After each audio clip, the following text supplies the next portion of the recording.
Welcome to the Ever Heaven Online magazine. It's November. This is the LWA, and joining me on tonight's panel, we have two new fabulous ladies, Bev Davis and Selena Loom.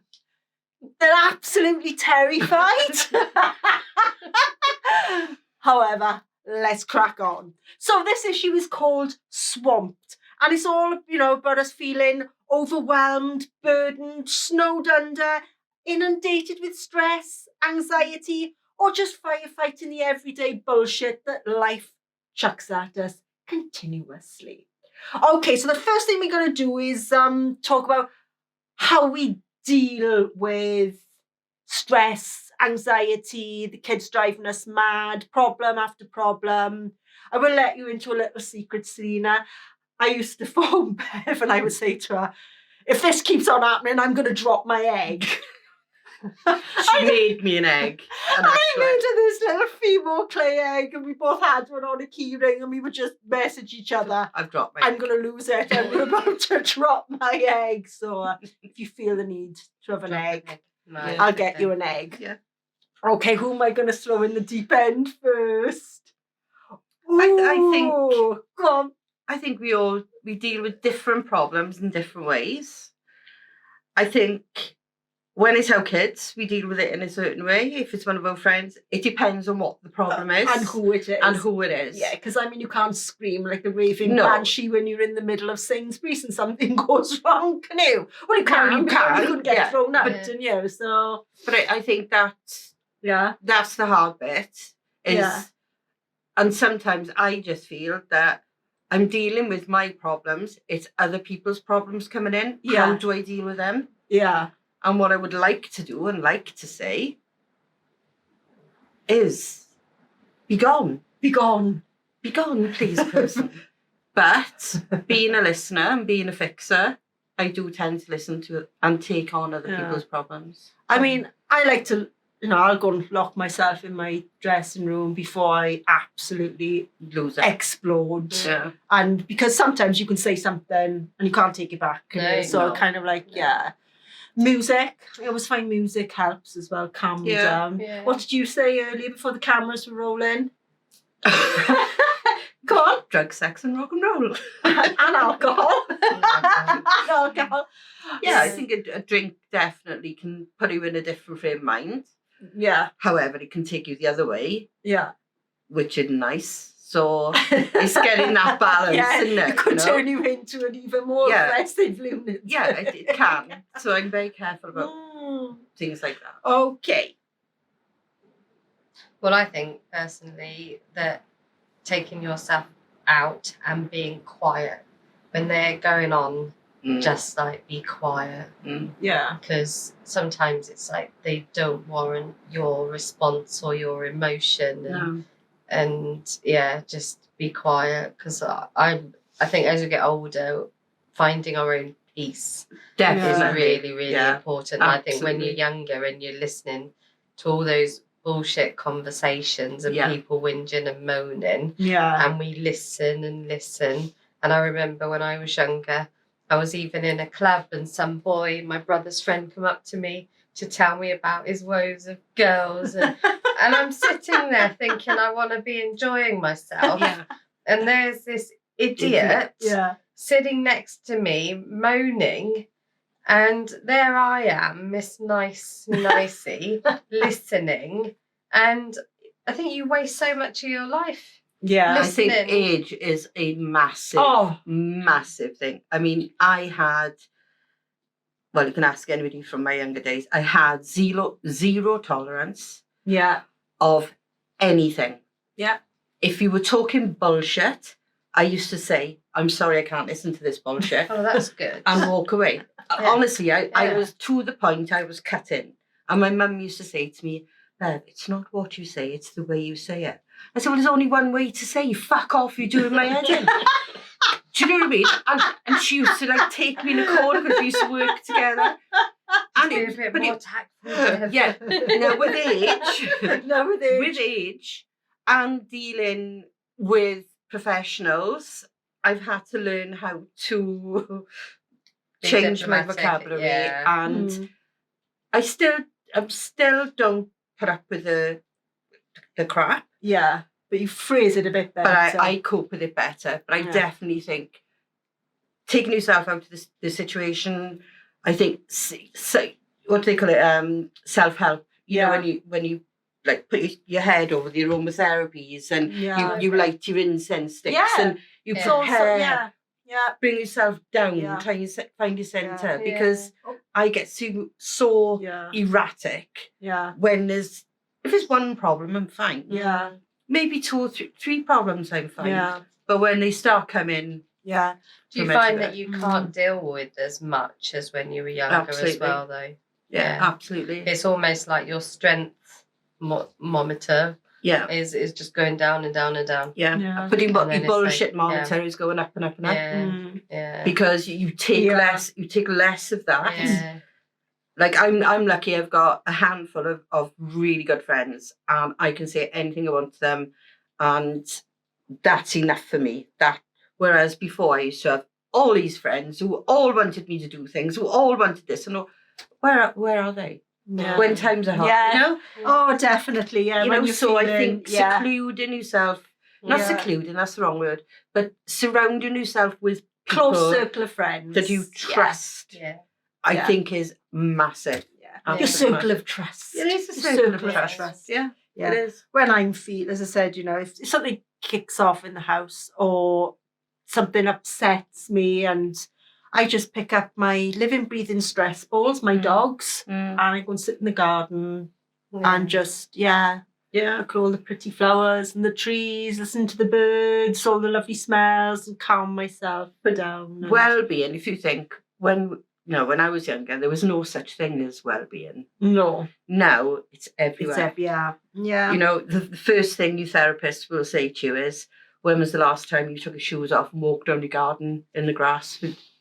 You know, well, I would, but I got 4 dogs. Same as my occupation. Absolutely not. Not unless I want dog shit in my toes. No, sorry, I would. I was just going to say that. No. It just to be a fine thing, you know, squelch, you know, like, But it is a huge thing now. So what else do we do to cope with stress and anxiety? And she hits got the alcohol and the alcohol, the drugs, the sex, the rock and roll. She don't walk around the garden without her shoes because the dog shit. I like to my dogs. I find a huge comfort. They just and then you've got that unconditional love, and they never wind me up. Doesn't matter what they do. As I said, they can just. Poop and pee and I just clean it up. Yeah. So this year I found, when you mentioned music earlier, I went to a sound bath. Wow. And that was really interesting because I like the idea of the singing bowls, but I also very much like flute and Indian flute as well. And so I went to the sound bath just to see how it all worked. And it's so relaxing. And it was just that, it was only half an hour, but half an hour of just peace. Peace. That's the thing, isn't it? It's peace. That's what I want. You've got this nice sort of music going on in the background and no words and nobody's talking. And you can hear other people start to snore and stuff, but you're still in your I'll be getting my bottle of vodka. You'll be bad. I'm all right. Yeah.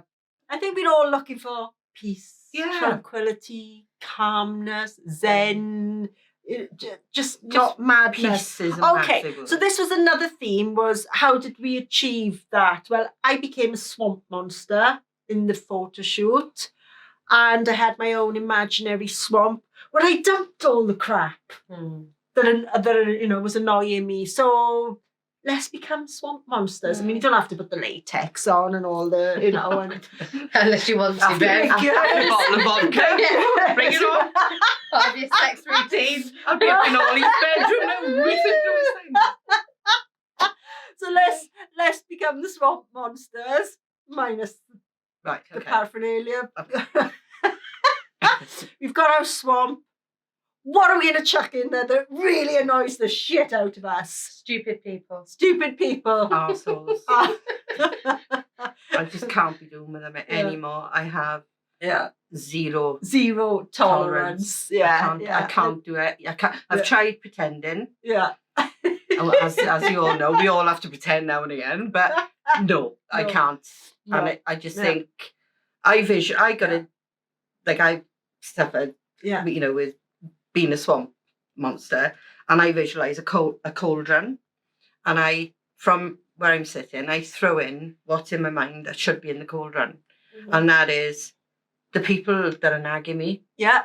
They don't need me. No, they don't need, no. They could do those things themselves. Oh, yes. Yeah. But it's easier if Bev does them. Oh, yeah. Because they save a lot of time because you know what you're doing. So they're like, oh, kids do this all the time. Oh, she's quick at it. She knows what she's doing. Yeah. But they don't think, oh, you've got 1,000,001 other things that you're doing. But you become the fixer.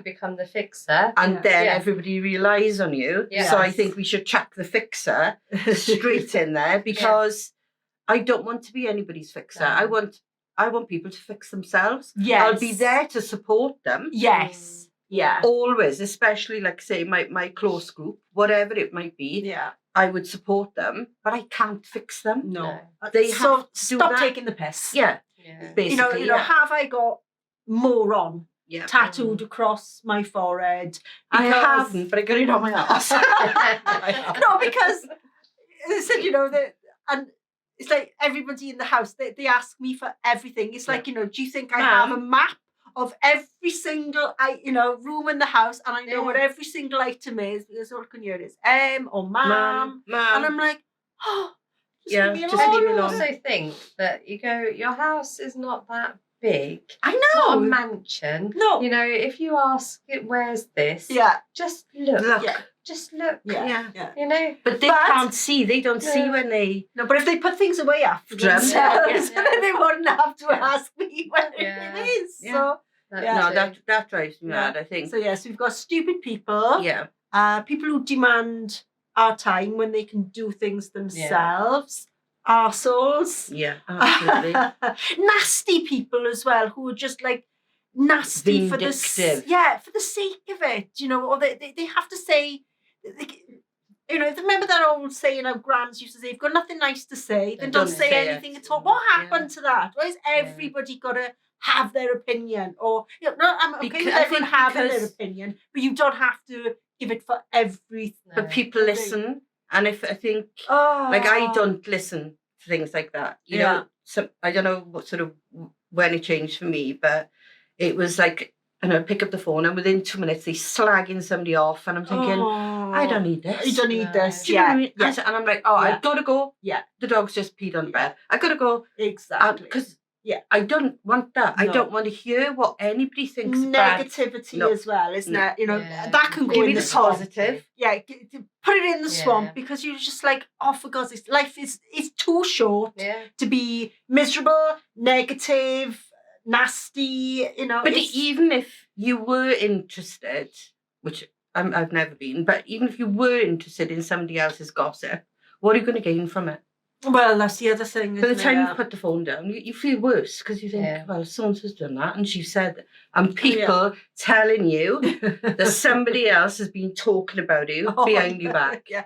You feel like you're in school, isn't it? It's like, grow up. Yeah.